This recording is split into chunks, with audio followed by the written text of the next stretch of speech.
اللهم صل وسلم بارك على سيدنا شفيعنا حبيبنا نبينا مولانا محمد بارك وسلم. الحمد لله نحمده ونستعينه ونستغفره ونؤمن به ونتوكل عليه ونعوذ بالله من شرور أنفسنا ومن سيئات أعمالنا. من يهده الله فلا مضل له ومن يضلله فلا هادي له. ونشهد أن لا إله إلا الله وحده لا شريك له. ونشهد أن سيدنا وسندنا مولانا محمدا عبده ورسوله. أما بعد فأعوذ بالله من الشيطان الرجيم. بسم الله الرحمن الرحيم. إن عدة الشهور عند الله 12 شهرا في كتاب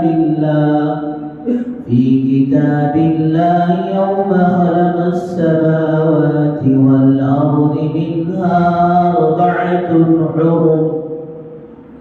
وقال رسول الله صلى الله عليه وسلم في ابتداء رجب: اللهم بارك لنا في رجب وشعبان وبلغنا رمضان، أو كما قال عليه الصلاة والسلام: رب اشرح لي صدري ويسر لي أمري واحلل عقدة من لساني يفقهوا قولي. اللهم صل على سيدنا محمد وعلى آل سيدنا محمد بارك وسلم في كلام أولنا. اللهم صل على سيدنا محمد وعلى آل سيدنا محمد بارك وسلم في أوسط كلامنا. اللهم صل على سيدنا محمد وعلى آل سيدنا محمد بارك وسلم في آخر كلامنا.